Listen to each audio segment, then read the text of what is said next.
Mofonaina isan'andro, atolotry ny Mpitandrina RAKOTONAVALONA Maholy.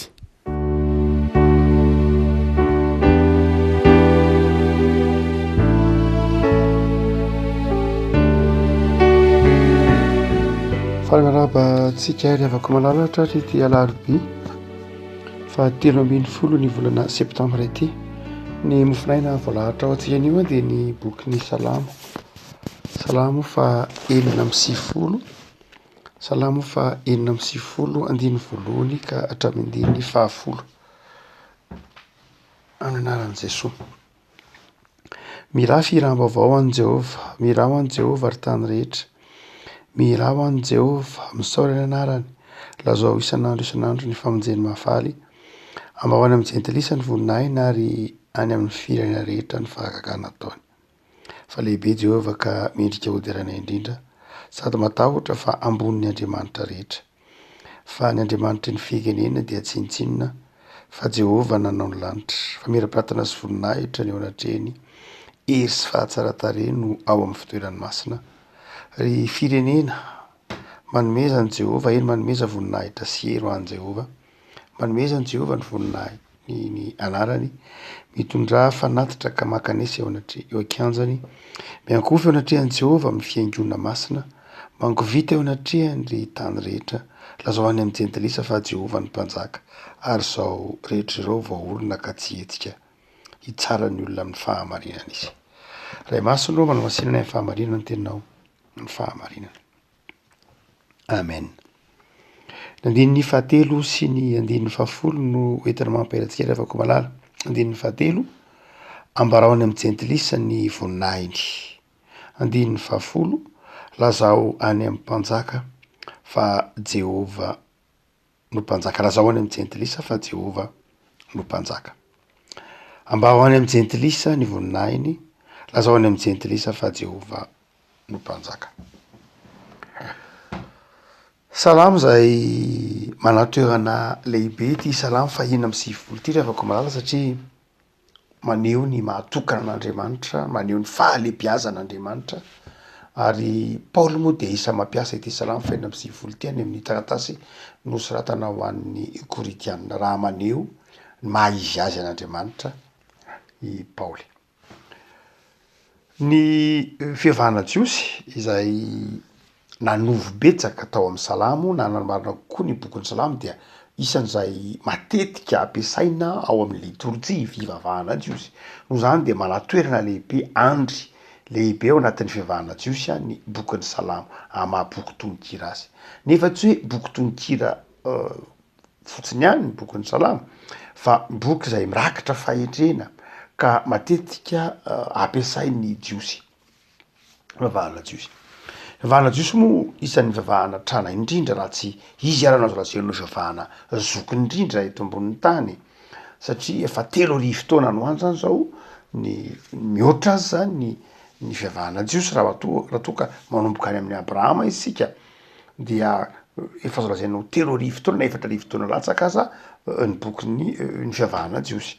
Mbola zandra ny lavitra be ireo fivavahana maro samihafa zay ataontsika hoe lehibe aty ao ry fivavahana kristianina 2,000 taona, ny fivavahana silamo mbola lavitra be, mbola aty amin'ny 309, zany hoe mbola any amin'ny 400 taona, raha ingana indrindra, raha lava indrindra. Noho zany dia isan'ny fivavahana efa nandalo fisedrana ny fivavahana jiosy, zay nipoira ny fivavahana kristianina moa araka ny fahafantarantsika azy. Ny fivavahana jiosy ary dia aseho ny salamo fa 4:9 ty fa somary fivavahana ataontsika hoe somary mikatona satria amin'ny lafiny hoe fifidianan'Andriamanitra ny mahampanompon'Andriamanitra. Zany hoe tsy de tena misokatra loatra tahaky ny fivavahana kristianina, fivavahana jiosy, fa miorina amin'ny hoe taranaky Abrahama, taranaky Davida, miorina amin'ilay fifanekena ny fanaovan'Andriamanitra tamin'ny Abrahama, na ny fanaovan'Andriamanitra tamin'ny Davida na tamin'ny Mosesy. Noho zany dia somary ataontsika hoe tsy misokatra tahaka fivavahana kristianina izy.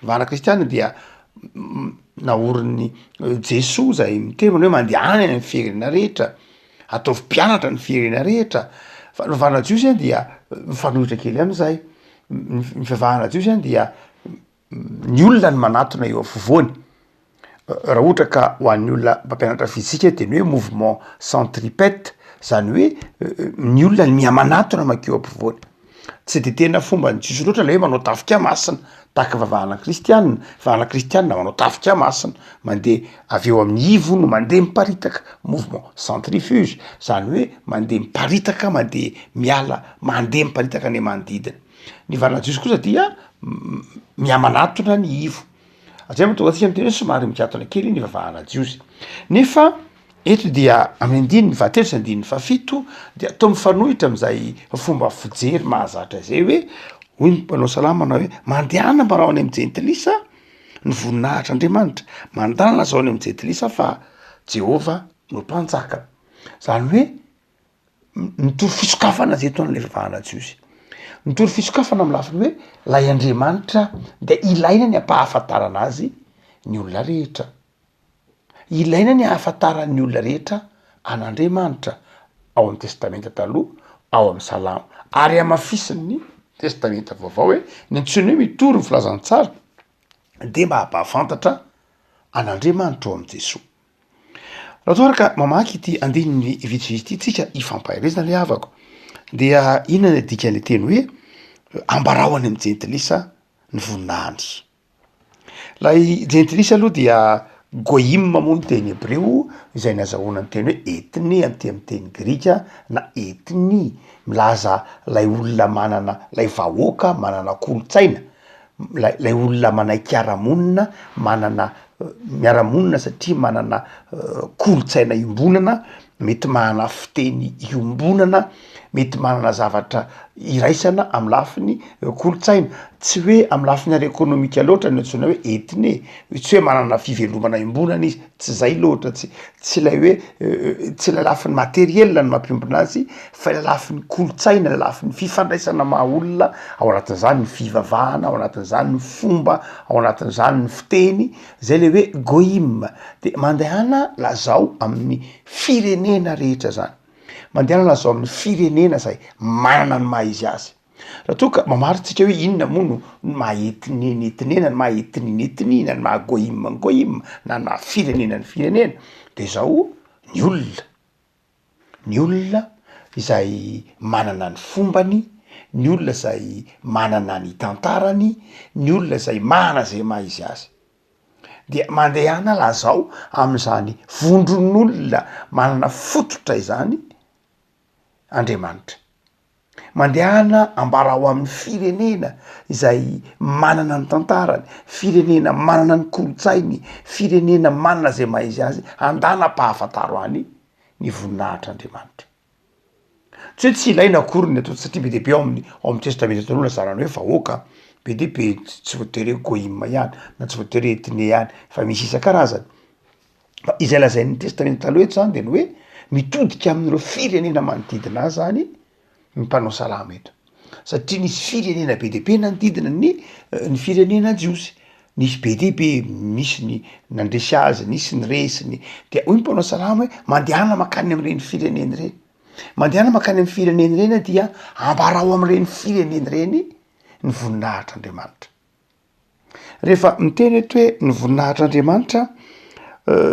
somary malalaka ny heviny eto hoe mandehana ambarao amin'ny jentilisa ny voninahitr'Andriamanitra kabody no ampiasain'ny teny salama eto fa marina fa ny teny hoe kabody de avy amin'ny teny hoe kabad ny teny hoe kabad amin'ny teny hebreo de io le miteny hoe laonja io le nevin'ny teny hoe voninahitra laonja mavesatra zavatra tsara zavatra mafy zavatra matedera zay le hoe kabad zay le voninahitra fa tsy tena kabad loatra le eto fa efa somary niova kely ka nampiasa ny teny hoe kabod zany hoe voninahitra ihany izy saingy amin'ny lafiny hoe fanahy zany hoe raha tena jerena de ny kabod de milaza mihitsy hoe azo lazaina koa hoe fo fa tsy lay fo laiba loatra na lay fa milaza koa hoe fanahy la hoe milaza ilay maha izy azy zany raha miteny zato mana hoe mandehana mbarao amin'Andriamanitra ny voninahiny dia mandehana mbarao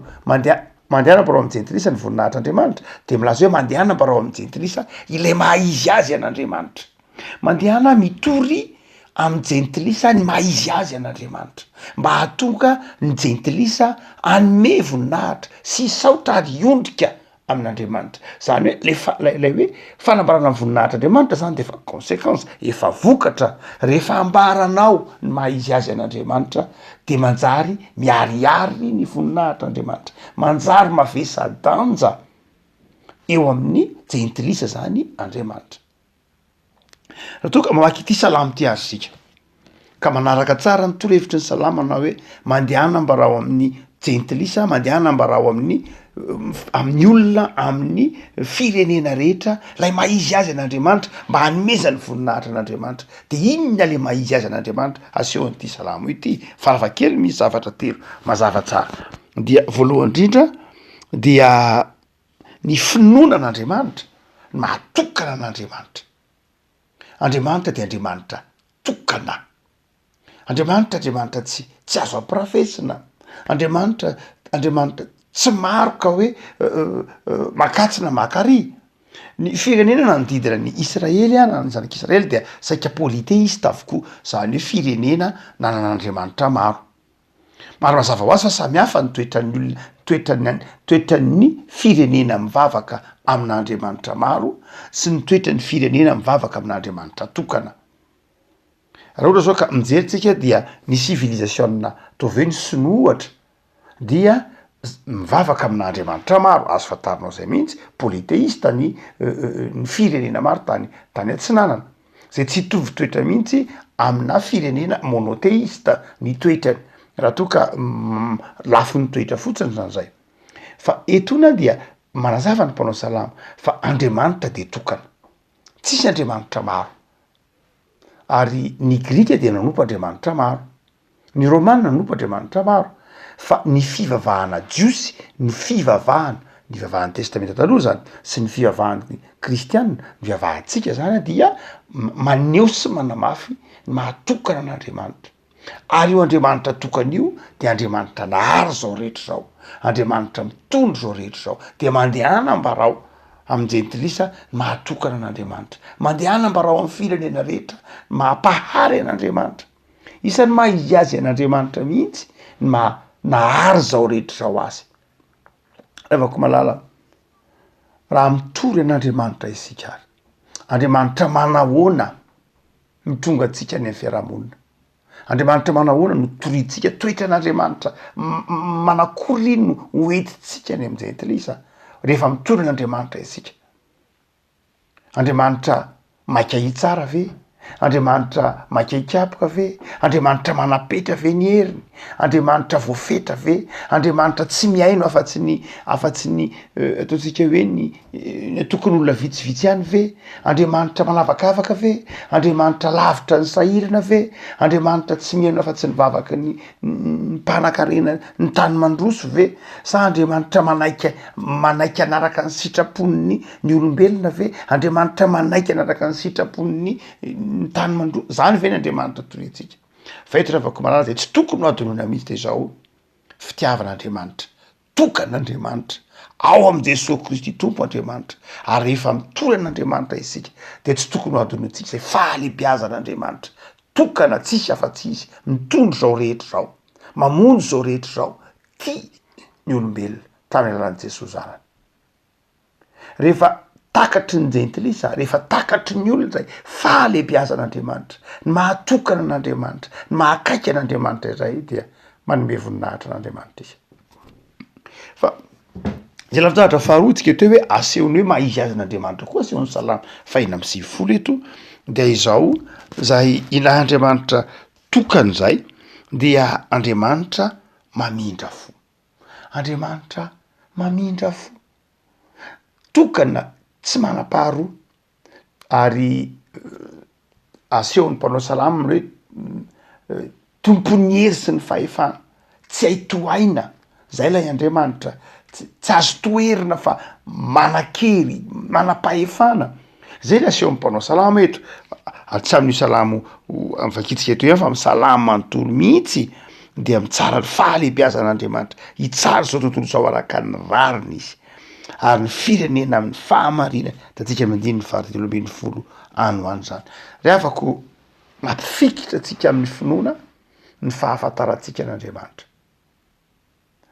Ary zay mahatonga lay amin'ny asan'ny apôstôly Filipo de maka niona tamin'ilay tandapa Etiopiana, dio le tandapa Etiopiana manao hoe ataona iahoana moaran'ny fahafantatra raha tsy nampianariny ray, ataona ahoana ny itiavanay zavatra tsy fantatray. Reafaka malala, ataona ahoana tokoa moa no fity zavatra tsy fantatrao.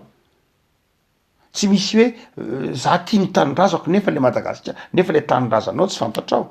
Ahoana ny itiavanao zavatra anankiray raha tsy fantatrao izy, fa farafakely misy zavatra fantatrao eo amin'izay mampitombo ny fitiavanao azy. Ary dia izay no mahatonga antsika mitombo fitiavana n'Andriamanitra, satria fantatsika Andriamanitra. Zay no mahatonga n'Andriamanitra napahafantatra ny tenany tamintsika, ary napahafantatra ny tenany tamintsika tamin'ny alalan'i Jesosy, mba ho amin'ny alalan'ny fitiavana no ahafantarantsika n'Andriamanitra. Satria rehefa ao amin'n Jesosy no ahafantarantsika n'Andriamanitra, rehefa ao amin'i Jesosy no nanambaran'Andriamanitra ny tenany, ka ao amin'i Jesosy no ahafantarantsika n'Andriamanitra, de fitiavana zany no ahafantarantsika n'Andriamanitra. Tsy eo lalàna zavaboary ihany, raha ao lalàna zavaboary ihany no ahafantarantsika n'Andriamanitra, de be no mety hitantsika hoe amin'ny alalan'ny asan'ny tanan'Andriamanitra de fantatsika hoe hitantsika eo le hoe Andriamanitra hita manaiky ny fahasamihafana, Andriamanitra tia zavatra tsara, Andriamanitra zany hitantsika manambaran'Andriamanitra amin'ny asan'ny tanany. Azotsika fatarina amin'ny asan'ny tanany tokoa Andriamanitra, hoy ny mpanao salama hoe tsara ny asan'ny tanan'Andriamanitra de tsara Andriamanitra, misy fahasamihafana be lehibe amin'ny zavaboary de manaiky ny fahasamihafanaN'Andriamanitra. Zay eo. Fa ny tena nanambaran'Andriamanitra, ny tena nanambaran'Andriamanitra ny tenany tamintsika de zao tamin'ny alalan'i Jesosy zanany. Ary rehefa miteny hoe tamin'ny alalan'i Jesosy zanany, de voaloha lalana am'zany de ny fitiavana, ny famindrampo, ny famelan-keloka.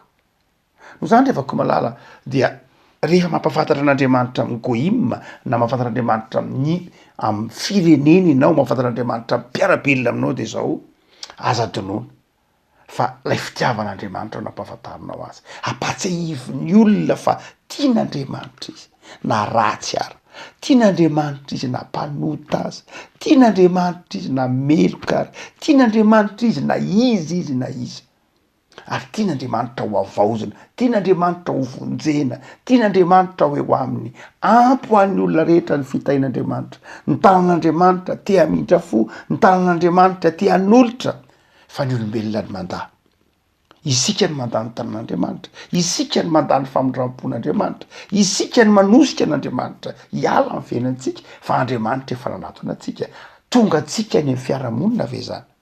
Tonga antsika amin'ny mpiarabelona amintsika ve hoe io Andriamanitra io de misy tokana fitiavana ary te hamindra fo an'ny rehetra.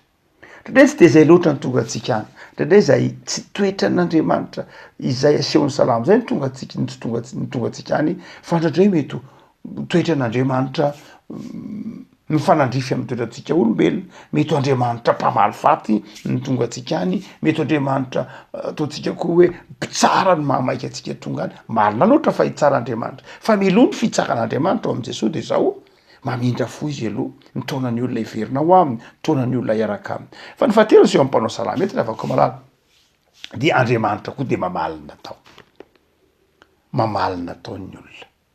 Zany hoe zay zavatra ataontsika de zao raisin'Andriamanitra, tsarain'Andriamanitra amin'ny ataontsika isika, ary raha miverina ao aminy isika am'izay tsy mety ataontsika de hamarin'Andriamanitra amin'ny alalan'i Jesosy zanany. Hoy ary eto mpanao salama na hoe ambara ho any amin'ny jentilisa ny maha-izy azy an'Andriamanitra, mba hanehoany ny jentilisa fisaorana sy fanomezam-boninahitra n'Andriamanitra. Fa ny faharoa sady farany de zao lanjao any amin'ny jentilisa fa Jehova no mpanjaka. Tena lafiny politika. Raha toa ka lay tapany voalohany teo hoe mandana mbarao any amin'ny jentilisa, lafiny ara-panahy, lafiny ara-pifandraisana, lafiny maha-olombelona. Fa izao kosa ity tapany andininy fahafolo ity de ny hoe mandehana fa Andriamanitra ny manjaka. ambarao amin'ny jentilisa fa Andriamanitra no manjaka. Mandehana ambarao amin'ny firenena rehetra fa Andriamanitra no manjaka. Manahoana moa zany Andriamanitra zany rehefa manjaka ka mahatonga ny olona mangetaetan'Andriamanitra hanjaka eo amin'ny fiainany? Manahoana moa Andriamanitra io rehefa manjaka eo amin'ny firenena, rehefa manjaka amin'ny isam-batany olona? Manahoana izy rehefa manjaka? Mazava ho azy, avery ny mpanao salamy mihitsy matetika miverina 120 hitsara ny olona amin'ny fahamarinana izy. 170 hitsara izao tontolo zao araka ny rariny izy ary ny firenena amin'ny fahamarinana. Isan'ny mampiavaka ny fitondran'Andriamanitra, mampiavaka ny olona apetraka Andriamanitra hitondra kora izay no azo ilazana azy, de zao ny fahamarinana. Natezitra n'Andriamanitra tamin'ny Saoly de tsy mariny Saoly, fantatsika tsara ny tantaran'ny Saoly, tsy mariny Saoly, ary nahafaly n'Andriamanitra tamin'ny Solomona, nahafaly n'Andriamanitra tamin'ny Solomona, tamin'ny Davida mpanjaka, de zao ny fahamarinana. Lay fahamarinana rehefa Andriamanitra ny manjaka, mandehana ambarao amin'ny firenena, fa rehefa manjaka Andriamanitra de zao ny zavatra ataon'Andriamanitra voalohany indrindra de ny fahamarinana. Revako malala, ahoana moa tsika ny tsy angetaeta ny fanjakan'Andriamanitra? Satria tsika mangetaeta fahamarinana. Rehefa ny fahamarinana ny manjaka de zao tsy mangirifiry isika. Fa rehefa ny tsy fahamarinana ny manjaka ao anatin'ny fiarahamonina de zao tsy maintsy misy fangirifirina. Misy fangiry ny tsy fahamarinana, ny tsy rariny de miteraka mandrakariva fangirifirina. Fa ny fahamarinana rehefa manjaka de zao tsy mampangirifiry ny fahamarinana. Tsy mampangirifiry ny fahamarinana. Raha ny Baiboly ny jerena, raha tsy fanahy angamba mety mangirifiry amin'ny fahamarinana. Zay kosa aloha mangirifiry izy satria mamalina taony any Andriamanitra. Fa ao amin'ny Baiboly de zao Andriamanitra manjaka de Andriamanitra mitondra ny fahamarinana zay mampisy fiadanana, mampisy fifaliana amin'ny fiainana isan'andro. Ohatsika manao hoe ny tenin'ny mpanao salama eto, lazao any amin'ny jentilisa fa Jehova no manjaka, ary rehefa manjaka Andriamanitra de manjaka ny fahamarinana, ka mampangetaeta ny olona hoe Andriamanitra avy manjaka. Arak'ilay tononkiratsika manao hoe midisy hira fasika amin'ny telopolo hoe aviaka meteza raiso ny fanjakanao, raiso ny fanjakanao. Hitantsika amin'ny hira fasika amin'ny telopolo, fangana ry mpanjaka handray ny lovanao, fangana ry mbahaka ny tany ho anao. Zany hoe zava-dehibe ny hoe rehefa manjaka Andriamanitra de manjaka ny fahamarinana. Fa ny faharoa de zao, lala zao amin'ny jentilisa koa fa Jehova no mpanjaka, dia midika inona koa zay? Midika asa izay. Tsy rehefa manjaka Andriamanitra ao am'mpanao salama no amin'ny testamenta taloha de ny hoe na amin'ny testamenta vaovao dia midika olona malainy zay. Satria Andriamanitra mpanjaka, tompony tany zay rehetra eo aminy zao nefa mahagaga. De zao Andriamanitra manjaka dia mitaiza ny olona hiasa. Le maka Paoly eo amin'ny soatra ny teneniny de manao hoe zay tsy miasa aoka izy tsy hinana. Zany hoe Andriamanitra manjaka de Andriamanitra mampavokatra ny asan'ny olona. Andriamanitra manjaka de mahatonga hoe ny asan'ny olona de manjary mampisy fivelarana azy. Ny asan'ny olona de manjary mahatonga fitahiana ho azy. Rehefa Andriamanitra ny manjaka de zao hoy Salamy 120 salamy nataony Mosesy manao hoe Tompo ampitoero aminay ny asan'ny tananay. Eny ampitoero izy. Zany hoe rehefa manjaka Andriamanitra de mitoetra lay asan'ny tananay, tsy hoe very, tsy hoe simba, tsy hoe miasa mainy zahay, tsy hoe mamboly zay de simba ny valala, tsy hoe mamboly zay de simba ny avandro, tsy hoe mamboly zay de simba ny aombary, tsy hoe manao asa tanana zay de matiantoka, tsy hoe manangana orinasa zay de matiantoka. Fa ny teny mpanao salama eto Salamy 120 nataony Mosesy hoe Tompo ampitoero aminay re ny asan'ny tananay. Zany hoe ataovy maharitra re ny asan'ny tananay, ataovy mahavokatra re ny asan'ny tananay. Fa tsy hoe tsy miasa zahay, fa zay miasa Andriamanitra. Fa izao ataovy tahio ny asanay. Andriamanitra manjaka, lazao amin'ny jentilisa. Fa rehefa Andriamanitra ny manjaka, lazao amin'ny firenena, lazao amin'ny mpiarabelona aminao, avelao Andriamanitra hanjaka ho aminy. Fa rehefa manjaka io Andriamanitra io de zao mitoetra ny asan'ny tanantsika. Tsy miasa maina isika. tsy miasa foana isika fa mahavokatra ny asantsika izy. Fa rehefa tsy Andriamanitra ny manjaka de zao tsy mitoetra amin'ny asa tanana. Hitatsika eo amin'ny boky ny Againga zany, hitatsika eo reo famina maro samihafa, fa rehefa tsy averantsika anjaka Andriamanitra, rehefa tsy averanao anjaka ao amin'ny firenena Andriamanitra de zao tsy mahavokatra ny asan'ny tananao. Maina fambolena, maina ny fiompiana, ratsy ny fihavana amin'ny mpiarapelona, mifanambaka ny mpiarapelona, mifanambaka mpiasa sy mpampiasa, satria tsy manjaka Andriamanitra, tsy avela anjaka Andriamanitra, dia manome vahaolona zany tomponao salamana hoe avelao anjaka Andriamanitra. Andehana ambarao amin'ny firenena, fa rehefa Andriamanitra ny manjaka de mitoetra ny asa. Fa nandriavako malaza aseho an'ity salamo ity ihany hoe manahoana moa Andriamanitra rehefa manjaka de zao milamina ny tontolo iainana. Amin'izao androantsika zao de zao hitatsika mihitsy fa mikorotana ny tontolo iainana. Saika resaka isaky ny jery vavoana tsy hoe changement climatique sy ny faharavan'ny tontolo iainana. Vakeo ny 9:10 aoka ho faly ny lanitra, aoka ho ravoravo ny tany, aoka rindrona ny ranomasina sy izay rehetra ao aminy, aoka ho faly ny sasy izay rehetra ao aminy, de ioby amin'izay ny azo rehetra eo anatrehan'i Jehova, fa avy izy eny avy tsara ny tany izy. 13:20, 12:20, 13:20, rehefa Andriamanitra ny manjaka de zao milamina hatramin'ny tontolo iainana, tsy mpanimba tontolo iainana ny olona, ary tsy manohitra ny olona ny tontolo iainana. Rehefa nanotokaina de zao ny tenin'Andriamanitra tamanao hoe aniritsilo ny tanytrikaina, zany hoe anohitranao io tany io, anohitranao io satria nosimbanao, satria nolotoinao, satria matiasina ny tanina zany azo ilazana azy noho ny fahotana nataonao rikay. Ary dia rehefa Andriamanitra kosa ny manjaka de zao miovy zay, satria lasa manjaka ny fiadanana, de manjary fifaliana ho an'ny olona ny asany, ary mahavokatra ny asany, mahatandrina ny tontolo iainana isika, satria Andriamanitra ny manjaka. Arahantsika ny sitrapon'Andriamanitra, fa rehefa tsy averantsika anjaka Andriamanitra fa itsika ny manjakazaka, dia manjary simbatsika ny tontolo iainana, simbatsika ny tany, dia ny sa tsy mahavokatra, ny lanitra tsy ravoravo amintsika, ny ranomasina tsy mirondrona mitondra fifaliana fa mirondrona mampatahotra. Ravako malala mandeha anara ambarao amandidina anao, fa rehefa Andriamanitra no manjaka de mitondra fivelarana sy fifaliana ho an'ny firenena. Ivavaka sika tompo am'zoranao zay noho ny amin'ny afatry ny mpanao salamo zay maniraka nay hitory izy ianao Andriamanitra, mahainao anao ary mahatonga ny firenena manome voninahitra anao.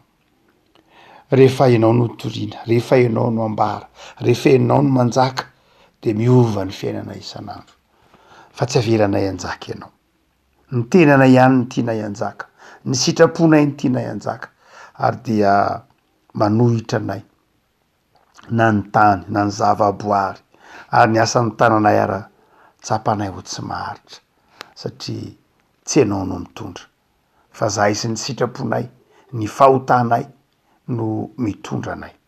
Mamela ny elokay tompo fa avaozy izahay, mamindra fo aminay, aoka hiariary ny voninahitra o Andriamanitra, aoka hiariary ny famindramponao, sasao amin'ny rano Jesosy zanakao zahay, ary meteza anjaka eo amin'ny fiainanay tompo, meteza anjaka amin'ny tokantranonay, mba havokatra fifaliana ny tokantranonay, mba ho isy fitahina ny asan'ny tananay, mba hisy fahavokarana ny fikelezana anay. Efa nanome toky anay ny zanakao malalanao raha nandalo tetỳ amin'izao tontolo zao, fa hitoetra ao am-ponay, hanjaka ao am-ponay, dia meteza tompo, hitahiry ny fanoloran-tenanay, hanjaka ato am-ponay ary diovy ny fonay, mba havokatra tsara amin'ny asa sy ny teny tsara rehetra zay. Jereo ny tokantrano tsiray avy mpanaraka zao Mofonaina zao Jesosy, anjaka ao amin'izy ireo ny fiadananao. Jereo ny tanindrazanay tsy foinay, tianay ary tianao raha teo koa, de mametraka ny isan'andro n'izany tanindrazana izany, no aviny zany eo ambany fahasoavanao zahay. Da io ny isan'andronay Jesosy. Amen.